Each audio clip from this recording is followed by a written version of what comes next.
Assalamualaikum warahmatullahi wabarakatuh. Selamat malam Bapak Abdul Razak dan juga teman-teman semua. Perkenalkan saya Destiana Regita Nanda dari Prodi Manajemen. Pada kesempatan ini saya akan mempresentasikan hasil analisis mengenai kondisi perekonomian Indonesia tahun 2026 berdasarkan artikel CNBC Indonesia yang berjudul 7 bulan sudah berlalu, begini rapor kondisi ekonomi Republik Indonesia. Baik. Baik, Bapak dan Ibu, Indonesia merupakan salah satu negara berkembang yang pertumbuhan ekonominya sangat dipengaruhi oleh kondisi global maupun domestik. Nah, sepanjang tahun 2026, perekonomian dunia masih menghadapi berbagai tantangan seperti perlambatan ekonomi global, konflik geopolitik, serta fluktuasi nilai tukar yang mempengaruhi aktivitas perdagangan internasional. Nah, artikel CNBC Indonesia yang menjadi dasar tugas ini menjelaskan bahwa setelah 7 bulan berjalan, kondisi ekonomi Indonesia masih menunjukkan pertumbuhan. Namun, terdapat beberapa indikator yang mulai mengalami perlambatan. Oleh karena itu, analisis terhadap kondisi tersebut penting dilakukan agar kita dapat memahami apakah ekonomi Indonesia masih berada dalam kondisi yang kuat atau justru mulai menghadapi tantangan yang lebih besar. Baik, selanjutnya. Berdasarkan artikel CNBC Indonesia, terdapat beberapa poin utama yang menggambarkan kondisi ekonomi Indonesia. Yang pertama, pertumbuhan ekonomi Indonesia masih berada pada jalur yang positif. Yang kedua, kondisi rumah tangga mulai mengalami perlambatan sehingga mempengaruhi laju pertumbuhan ekonomi. Dan yang ketiga, nilai tukar rupiah mengalami tekanan akibat kondisi ekonomi global. Keempat, aktivitas ekspor juga dipengaruhi oleh melemahnya permintaan dari beberapa negara mitra dagang. Dan meskipun demikian, pemerintah tetap optimis bahwa fundamental ekonomi Indonesia masih cukup kuat untuk menghadapi tantangan tersebut. Oke. Nah, untuk memahami kondisi ekonomi secara lebih komprehensif, kita perlu melihat beberapa indikator makroekonomi Indonesia. Yang pertama adalah pertumbuhan ekonomi, kemudian lanjut inflasi, nilai tukar rupiah, konsumsi rumah tangga, investasi, dan aktivitas ekspor. Dan berdasarkan berbagai data yang dipublikasikan oleh pemerintah, pertumbuhan ekonomi Indonesia masih berada pada kondisi positif meskipun mulai mengalami perlambatan.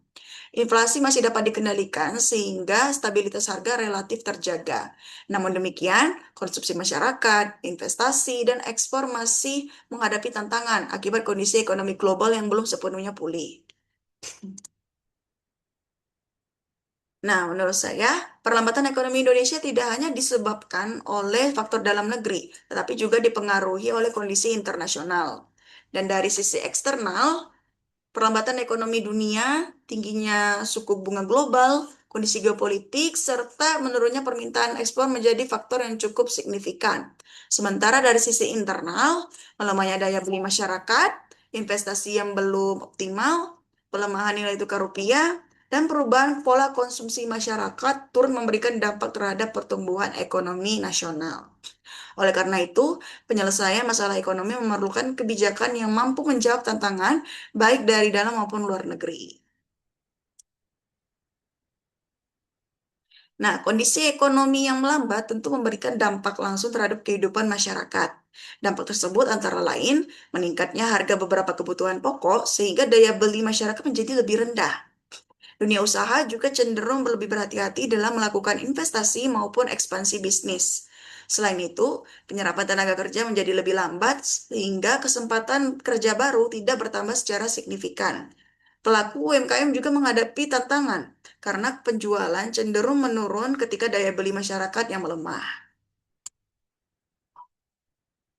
Nah, berdasarkan teori ekonomi dari Maynard Keynes, pertumbuhan ekonomi dipengaruhi oleh permintaan agregat yang terdiri atas konsumsi rumah tangga, investasi, pengeluaran pemerintah, dan ekspor neto.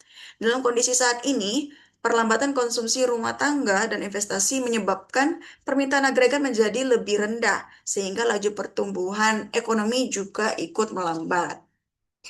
Dan oleh karena itu, pemerintah memiliki peran penting dalam menjaga stabilitas ekonomi melalui kebijakan fiskal dan moneter, seperti menjaga inflasi, meningkatkan investasi, serta menciptakan lapangan kerja agar daya beli masyarakat tetap terjaga. Nah, berdasarkan hasil analisis yang telah saya lakukan, Saya berpendapat bahwa kondisi ekonomi Indonesia pada tahun 2026 belum dapat dikatakan buruk, namun mulai menunjukkan adanya perlambatan. Dan dari sisi makroekonomi, pertumbuhan ekonomi masih positif dan inflasi relatif terkendali, sehingga stabilitas ekonomi nasionalnya tetap terjaga. Akan tetapi, apabila dilihat dari perspektif masyarakat, masih terdapat berbagai tantangan seperti menurunnya daya beli, investasi yang belum optimal, dan kebutuhan untuk memperluas lapangan kerja.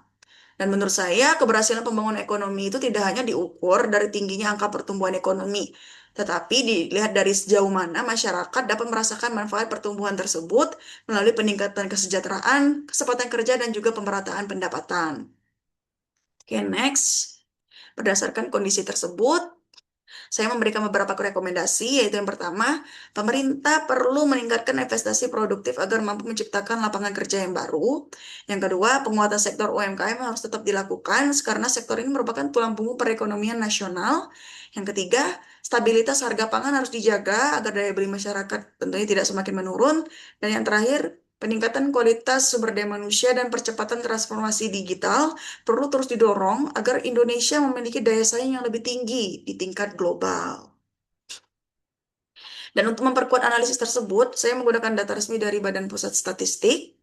Dan berdasarkan infografik yang disampaikan, pertumbuhan ekonomi Indonesia pada triwulan pertama tahun 2026 masih mencapai 5,61% secara tahunan, dengan nilai produk domestik brutonya yaitu sebesar 6.187,2 triliun, dan data ini menunjukkan bahwa perekonomian Indonesia masih tumbuh di tengah tantangan global.